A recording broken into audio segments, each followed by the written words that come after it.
Auctions. Forget the dusty gavel for a second. Think bigger. We're talking about a surprisingly powerful engine for business growth, a way to unlock hidden value that might just blow your mind. Mm. And this deep dive, it's laser focused on you, the learner. Our mission is to give you a clear, no-nonsense understanding of auctions, why they're a big deal, how they actually work, and, well, how you can navigate them like a pro all without getting bogged down in complicated jargon. Yeah, it's fascinating, isn't it? Because our understanding often just stops at, buying and selling things. Right. But the sources we've dug into, I mean, everything from business growth strategies, actual success stories, the nuts and bolts of online auction sites, even where the tech is heading, it paints a much more strategic picture. Exactly. We've sifted through articles on how auctions fuel business from faster capital, lots of case studies, some really compelling ones actually, deep dives into e-auction platforms, and a peek at future trends too. Shaping auction tech and revenue, yeah. Our goal today is basically to arm you with the insights that, really matter. And if we just step back for a sec, businesses usually set prices in, well, pretty static ways. Auctions bring in this dynamic element, right? A direct line to what the market truly thinks something is worth. Okay, so let's dive right in. Why are auctions such a potential shot in the arm for business growth? Our faster capital source really laid this out nicely. Well, the most obvious impact is on revenue. Auctions let sellers capture the absolute maximum price a buyer is willing to pay. Mm-hmm. And that can be way higher than just a fixed price or, what you might hackle down to. Just think about eBay. The sheer volume there, that's dynamic pricing revealing true market value constantly. Right. It's not just nudging the price up a bit, it's maybe finding a value way higher than you thought possible. And it sounds like they can bring in new customers too. Precisely. You create that competitive buzz, and suddenly you're attracting a wider range of buyers, people looking for that excitement or maybe very specific, unique items. And then you get network effects.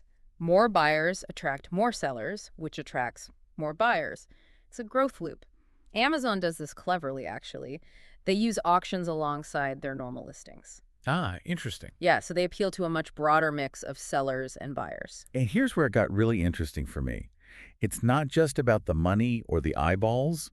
Our sources suggest auctions can actually make the products themselves better. How does that work? Right. This brings up competition. So when sellers are in this transparent auction space, bids are often visible. Mm-hmm. They're constantly pushed to improve what they're offering. Better quality, new features, these things become vital for getting those higher bids. Think about Google's ad space auctions. Okay, yeah. It's not purely about who bids the most money. The quality and relevance of the ad matter hugely for where it gets placed. So competition is driving quality there. Okay, so auctions can boost growth in, several ways. But it can't be one size fits all, surely. We heard choosing the right format is critical. Absolutely. The format has to match what you're trying to do, who you're selling to, and, well, what you're selling. There are a few key things to think about. Like how much the bidders actually know. That sounds pretty fundamental. It really is. So in a private value auction, every bidder knows exactly what that item is worth to them. Okay. The smart play there. Usually, just bid what it's worth to you. But it gets more complex with common value auctions. Here, the item has the same underlying value for everyone, but nobody knows exactly what that value is. No. Yeah, this is where the winner's curse pops up. The person who bids highest might just be the one who is most overly optimistic about that uncertain value, and they end up overpaying. Think, maybe, companies bidding for oil exploration rights. Ouch. Yeah, so how do you avoid that? Well, smart bidders in those common value situations tend to bid a bit cautiously. Shade their bid down from their initial estimate to account for that uncertainty. Then you've got correlated value auctions. Here, everyone has their own valuation, but they're kind of linked. Like one bidder getting an expert appraisal might influence how others see the item. In those cases, you'd adjust your bidding based on signals you get from others. Imagine bidding on a rare stamp, and a famous collector puts in a really high bid early on. Okay, that signals something. Exactly. You might signal to everyone else, hey, this stamp is maybe more valuable than we thought. Okay, that makes sense. Information really shapes the strategy. What about risk? How comfortable people are with taking chances? Oh, definitely. A bidder's appetite for risk plays a big part in certain formats. Take a Dutch auction price starts high and drops. Yeah. Someone risk-averse might jump in early at a higher price just to be sure they get it. But a risk seeker, they might wait, hoping it drops further, but risking someone else grabbing it. right? The gamble. Exactly. And lottery auctions obviously appeal to those more comfortable with a gamble. But what about the seller's goals? What are they trying to achieve? The seller's objectives really dictate the auction design. If it's all about getting the absolute top dollar, they might set a reserve price, A minimum. a minimum they'll accept, yeah. Or in a discriminatory auction where different winners pay their exact bid amount, the seller's trying to maximize revenue from each bidder individually. Hmm. But then you have charity auctions. Right. Different goal. Totally different. The focus there is often just raising money for the cause, encouraging generosity, not necessarily squeezing every last penny for the seller themselves. So it's about picking the right tool for the job. Let's talk specifics. The English auction, that's the one we see in movies with the paddle raising. That's the one. Classic ascending bids. Price goes up, up, up until only one bidder is left. It's great for things where there's high demand. Maybe the value isn't super clear up front. Think art, antiques. Yeah. It's easy to understand, gets people involved, and the bidding itself tells everyone else what people think it's worth. Sounds pretty good. Any downsides? Well, it can take time, and there's always a risk of bidders maybe, colluding to keep prices low, or even show bidding. The seller bidding on their own stuff. Exactly. Someone secretly bidding to drive the price up? Not good. Plus, the excitement can lead to emotional bidding, people getting carried away. Okay, and then there's this Vickery auction. Yeah. Sounds a bit more obscure. It is less common day to day, but it has some really interesting features. It's a sealed bid, second price auction. How does that work? Everyone submits their best bid privately. Highest bidder wins, but here's the twist. They only pay the amount of the second highest bid. Uh-huh. It's considered very efficient, economically speaking, and it pretty much eliminates the winner's curse because there's no real reason to overbid. Actually, it encourages you to bid your true value. How so? Why bid your max if you might pay less? Because if you bid less than your true value, you risk losing to someone else who values it more and bids higher. By bidding your true maximum, you ensure that if you value it most, you win, and you pay a price at or below what you are willing to pay anyway. Interesting logic. What are the drawbacks then? Well, it can be a bit harder to set up and for people to really grasp. There's also potential for game playing, like bid sniping, trying to sneak in a bid just slightly above the expected second highest bid right at the very end. Sneaky. Can be. And sometimes the winner might feel a bit odd if there's a huge gap between their winning bid and the price they actually paid. Like they left money on the table even though the system worked as designed. Right. We've covered a lot on the mechanics. Let's zoom out again. What are the big picture advantages of using auctions based on our sources? Okay, a major plus is that inherent sense of urgency and competition. Buyers know time is limited, motivating them to jump in, maybe bid higher, especially for those rare or limited things. That FOMO fear of missing out, it's powerful. Absolutely. We've all felt that. And like we touched on, auctions are fantastic for discovering the real market value, especially for unique items with no set price tag. The bidders themselves establish the value. Yeah, avoiding under or overpricing. Exactly. Think fine art, classic cars auctions are often how those values get set.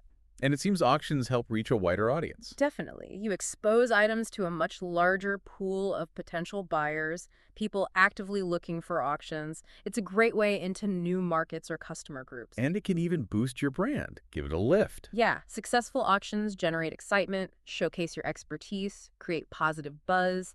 It all helps strengthen your brand's reputation and visibility. Okay, but nothing's perfect. What are the pitfalls, the downsides businesses and bidders need to watch for? Well, the winner's curse, like we said, that's a real risk for buyers, paying more than it's worth. Right. Sellers can help by providing really thorough, accurate info. For buyers, it's about doing homework beforehand and setting a firm budget. Stick to it. And we heard about shill bidding again. That sounds really shady. It absolutely is. Deceptive practice, fake bids to inflate the price. It ruins trust and damages reputations long term. Using reputable platforms, being transparent, following ethical rules, that's crucial to avoid it. So what are some concrete steps for actually running a successful auction, whether you're selling or buying? Okay, for sellers. First, pick the right auction format for your goals and market. Then, craft a listing that grabs attention. Clear title, detailed description, great visuals, realistic starting or reserved price. Highlight the benefits, what makes it unique. And you can't just list it and walk away, right? No way. Clear communication is key. Item details, auction rules, duration, bid increments, payment, shipping, returns. Keep bidders updated. And promote it. Social media, email, ads, target the right people, maybe even reach out personally to potential big bidders. Hmm. And finally, monitor it. Track bidders, bids, conversion rate, revenue, feedback. Use analytics, be ready to adapt if things aren't working. Makes total sense. Now, our sources also really got into the weeds on e-auctions. How have online platforms changed things? Oh, they've been a total game changer. Especially for smaller businesses, suddenly they can compete globally. 247. It levels the playing field massively. Democratized the whole thing, really. What are some key features that make these online platforms work so well? They're packed with tools, dynamic product attributes, tax management, integrated payment and shipping, customer accounts, bid search, reviews, email alerts. Right, all the standard e-commerce stuff plus auction features. Exactly. Plus, security is huge. SSL encryption is standard. Many also have marketing tools like bestseller lists, related items, even forums or Q&A sections to build community. Security is definitely top of mind for online bidding and payments. It has to be. Good platforms invest heavily in security, integrity, confidentiality, and non-repudiability, making sure actions can't be denied later. SSL certificates verify the site's identity and protect data. Digital signatures are also becoming more common for authenticating things. Setting up your own e-auction site sounds pretty involved. Yeah. It is a process. You need a purpose, plan the structure, design it, write content, build it, test it thoroughly, upload it, market it, and then maintain it. Businesses might hire pros or use their own IT team if they have one. And obviously, easy online payments are essential. Crucial variety of secure options. And digital signatures help here too. Save time, money, streamline workflows, add security, legal validity, even good for the environment. Less paper. Yeah. Boosts efficiency overall. What makes a really great e-auction portal stand out? What are the hallmarks? Good ones usually have robust bidder messaging, easy seller tools, clear product displays, live auction viewing, security like IP address storage, ability to run multiple auctions at once in different currencies, clear terms acceptance, strong encryption, secure payments. Social media integration is becoming important too for reach. The software behind it must need to be pretty sophisticated. It does.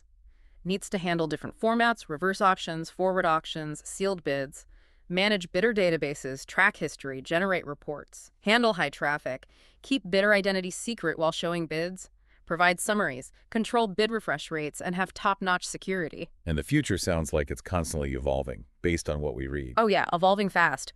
We're seeing things like rank options. You only see your rank, not the actual bids. Reverse options starting at 0. Running tons of auctions simultaneously. Really detailed bid reports. Analyzing patterns. Even tracking bid sequences with IP addresses to spot potential collusion. Wow. Plus, clients can often watch live auctions remotely and pull their own reports online. And for any online platform, ease of use is key, right? User experience. Absolutely critical. Intuitive design, easy navigation, clear homepage, easy access to auctions, contact info, profiles, terms, prominent display of current and upcoming options, secure login, all fundamental.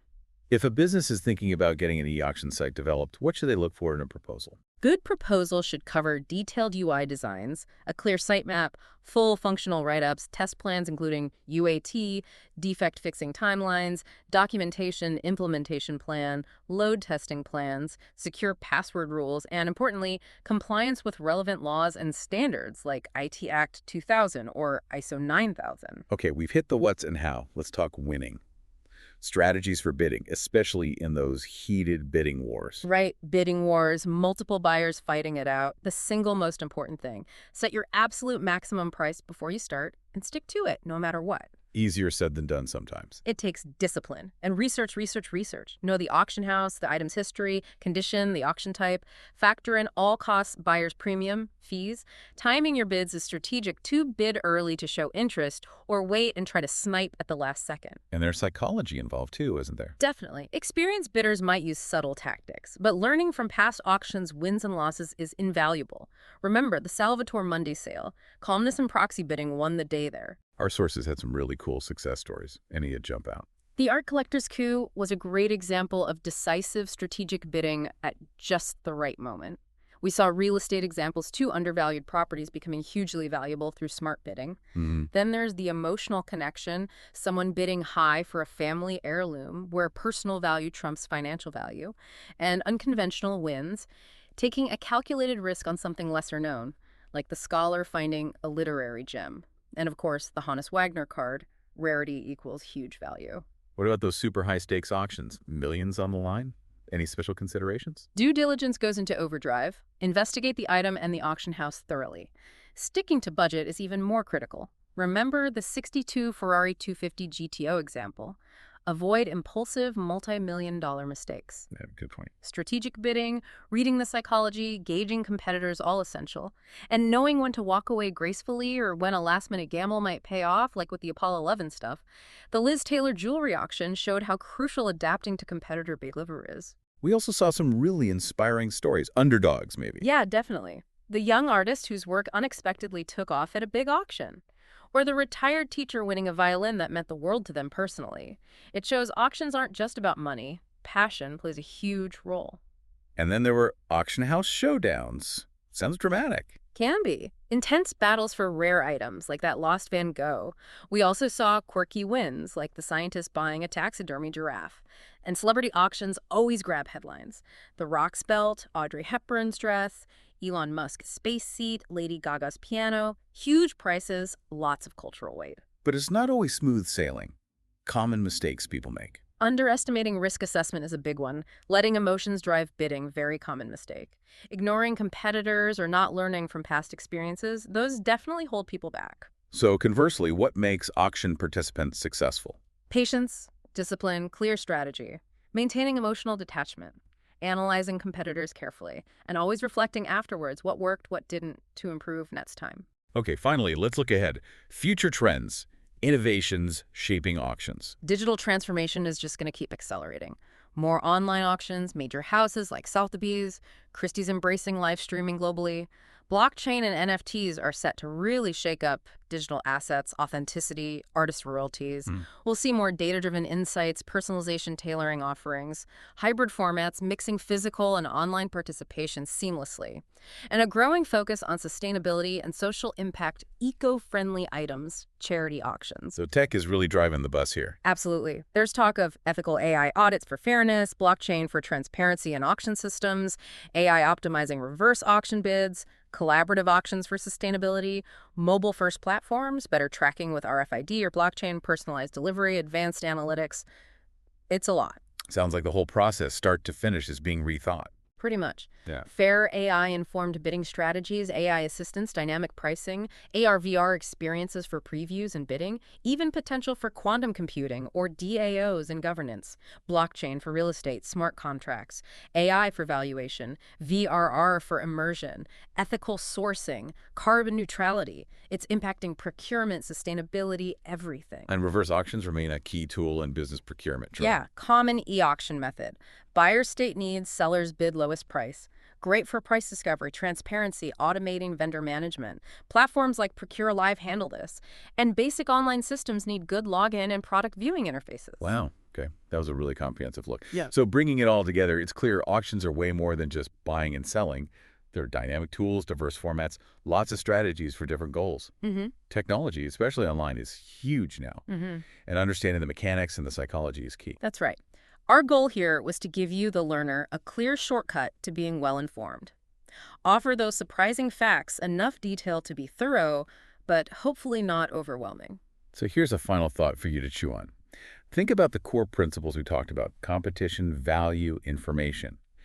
How might those dynamics play out in other areas of your life or work, maybe areas you would normally connect with auctions? Could that auction mindset offer a fresh angle on a completely different challenge? Just something to think about.